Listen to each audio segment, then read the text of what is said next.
हुए ना मुअल बेमिशा कैसे कैसे, जमी खा गई नौजमा कैसे कैसे। किसी शायर का शेर यहाँ पर बड़ा मुफीद है इस समय। नमस्कार, मैं प्रवीण चतुर्वेदी अपने साथी अंशुल वाजपेयी के साथ आज हम आए हैं संगीत सम्राट तानसेन की समाधि पर, जो मोहम्मद गौस के मकबरे के प्रांगण में ग्वालियर के हजीरे पर बनी हुई है।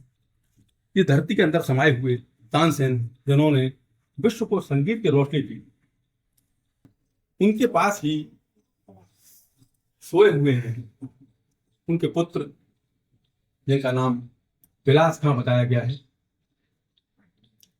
महाराजा मानसिंह के दरबार से संगीत की यात्रा शुरू करने के बाद जब महाराजा मानसिंह का निधन हुआ और उनके उत्तराधिकारी विक्रमजीत सिंह तोमर सत्ता को बहुत दिन तक नहीं संभाल पाए, वो लोधी वंश से युद्ध में हारे और किले पर लोधी साम्राज्य स्थापित हो गया।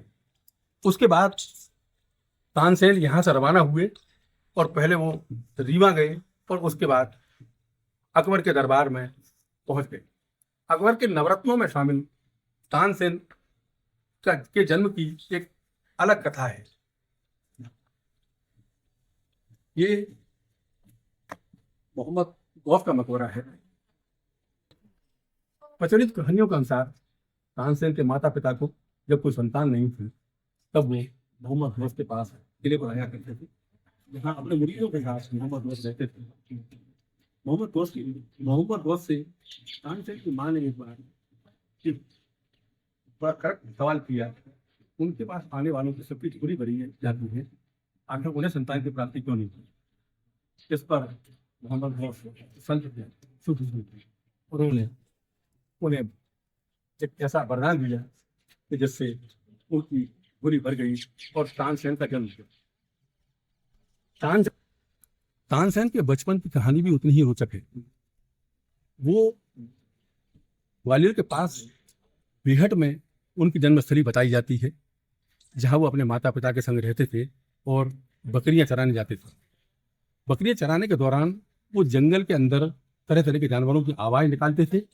इस कला को एक दिन यहाँ से निकलते हुए प्रसिद्ध कृष्ण मार्गी संत बाबा हरिदास ने जब उनको देखा तो उन्हें अपने साथ लिया, उनकी कला को देखकर, और फिर संगीत की वो शिक्षा दी कि फिर तानसेन का कोई मुकाबला नहीं रहा।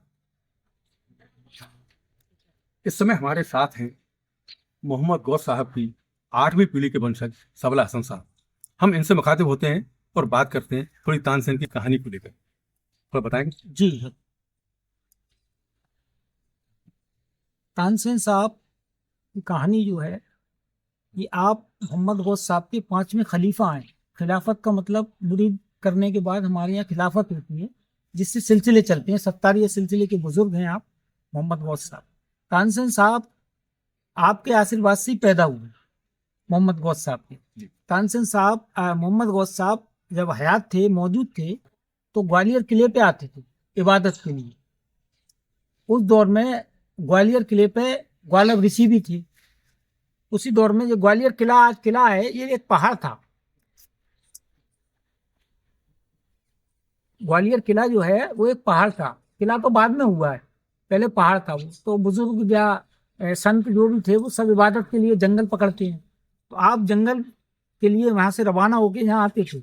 आपको ग्वालियर के लिए हुक्म हुआ था कि आप ग्वालियर जाके वहाँ इबादत करें और वहाँ लोगों को जागरूक तक पहुँचाएं। जब आप आते थे तो भेंट से आपकी माताजी तानसेन साहब की और पिताजी बहुत गरीब परिवार से थे, वो आपसे मिलने पैदल आते थे। उस दौर में कोई गाड़ी घोड़े तो थे नहीं, लेकिन आप पैदल आते हो, गरीब परिवार से थे बहुत। उसके बाद जब तानसेन साहब पैदा हुए तो उसके बाद जब आपकी उम्र थोड़ी सी बढ़ी, तो अब लोगों का कहना ये है कि वो वहाँ मंदिर था तो वो मंदिर से उनकी आवाज़ आई। किसी का कहना कुछ है, लेकिन नहीं है, वास्तविकता अलग है, इससे हटके है पूरी। इससे हटके वास्तविकता ये है कि जब आप 6 साल की उम्र आपकी 5 साल की जब हुई, तो आप गूंगे और बहरे थे, आप न बोल सकते थे न सुन सकते थे। तो आपकी माँ आपके पास फिर आई, कहा सरकार ऐसी औलाद से तो मैं बे औलाद अच्छी थी, इस औलाद का तो कोई मतलब ही नहीं है, ना ये सुन सकता है ना बोल सकता है। तो सरकार ने अपना पान जो थे, आप पान खाते थे, पान के शौकीन थे, आपने अपना पान निकाला, आपके कान में डाला और आपकी जबान पे रख दिया, तानसेन की। तानसेन साहब। तो फिर आप बोलने लगे और सुनने भी लगे। अब देखिए, पहले जैसे आज हिंदू मुसलमान है, उस दौर में ये सब सारी चीजें नहीं थी।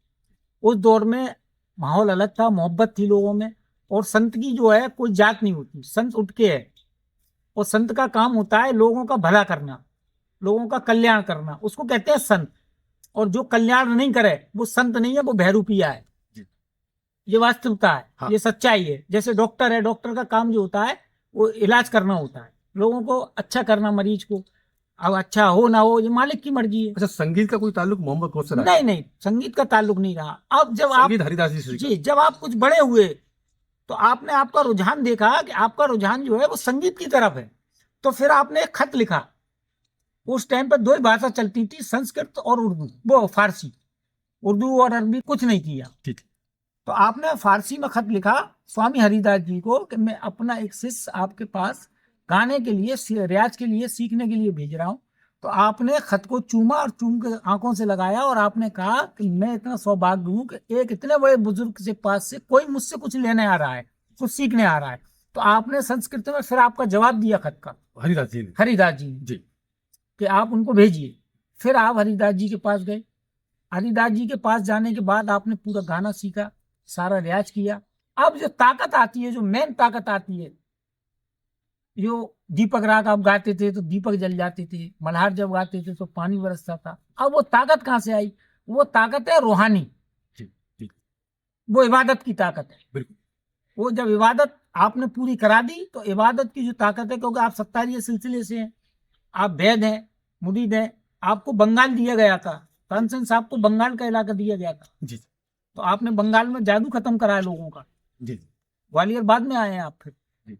अब आप, अच्छा, अब आपका कॉम्पिटिशन बताते हैं कि यहाँ समाधि क्यों है। कुछ लोग कहते हैं कि हाँ। इतनी छोटी क्यों है, हाँ। इतनी बड़ी क्यों नहीं है, आप तो 9 रत्नों में से थे। जी। तो आपकी वसीयत थी कि मेरा मजार एक इस तरीके से बनाया जाए जैसे तानसेन कि जी की वसीयत थी। वसीयत थी कि मेरा मजार ऐसा बनाया जाए कि एक हुजरा हो और मेरे पीरो मुर्शिद के कदमों में हो। जी।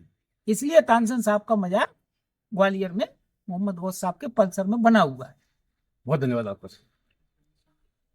तो आपने देखी तानसेन की वो कहानी जो शायद अभी तक आपने नहीं सुनी थी, और वो उनकी जवानी जो खुद मोहम्मद गौस साहब के वंशज हैं। हम अपनी ऐतिहासिक यात्रा के अनछुए पहलुओं की यात्रा को अभी तानसेन की समाधि पर विराम देते हैं। आगे आपको फिर कुछ नए अनछुए पहलुओं से रूबरू कराएंगे। तब तक के लिए आज्ञा दीजिए। नमस्कार। हमसे जुड़े रहिए और हमारे चैनल को सब्सक्राइब कीजिए। धन्यवाद।